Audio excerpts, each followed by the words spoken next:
Para naman sa mahilig mag-online shopping tulad ko, nagdaos po ng Merchants Summit ang Shoppedia.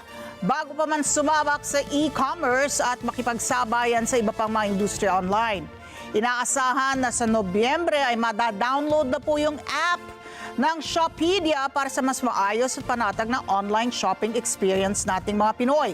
Mark De La Rosa sa balitang yan.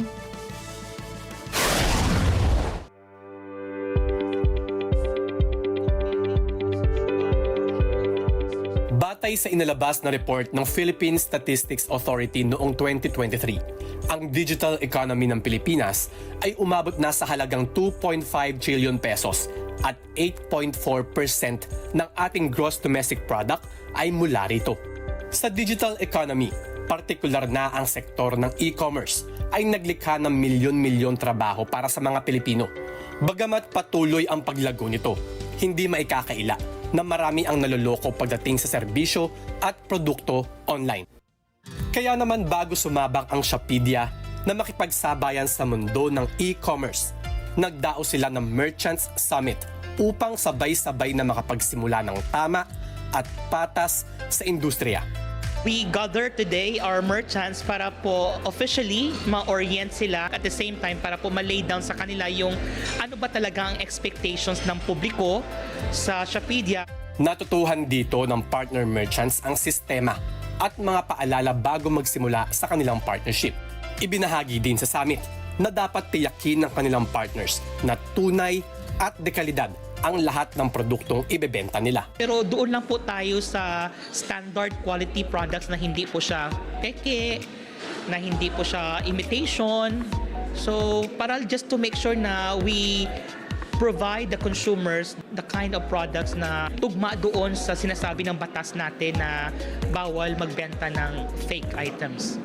Para sa mga merchant ng Shoppedia, ito ay isang magandang pagkakataon upang ipakita ang kanilang mga produkto sa isang Filipino-owned e-commerce platform na maipagmamalaki ng bawat Pilipino. Kumbaga sa amin syempre Marikina made, kailangan namin na yung product namin high quality na si Shoppedia yung nagpapakilala na buhayin ulit yung kalidad ng Marikina.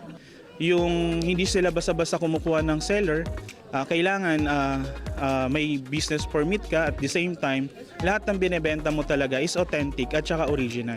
So ibig sabihin po, iwas budol talaga at saka scam. Salem has always been proud of our Filipino heritage. We are locally owned and we are locally manufactured. So it's fitting lang din to partner with a Filipino e-commerce player. At upang masiguro na maihahatid ang produkto ng mabilis at may pagmamalasakit sa bawat online consumers, isang partnership ang binuo sa pagitan ng Shoppedia at J&T Express. But J&T, as you can see every day and night, I can see their trucks busy because of their dedication and commitment to make sure that every parcel they have took in from the warehouses shall be delivered on time. The mission talaga is to serve every Filipino with quality service when it comes to delivery. With the platform of Shoppedia, we can definitely cater to every Filipino's nationwide. Abangan sa darating na Nobyembre, madadownload na ang Shoppedia app para sa mas maayos at panatag na online shopping experience nating mga Pilipino. Mark De La Rosa para sa mata ng Agila. Matatag, matapang, matapat. Maraming salamat sa inyo pong pagsubaybay sa Mata ng Agila Primetime. Para malaman ang matatag, matapang at matapat na mga balita, i-follow lamang at mag-subscribe sa AtNet25 TV.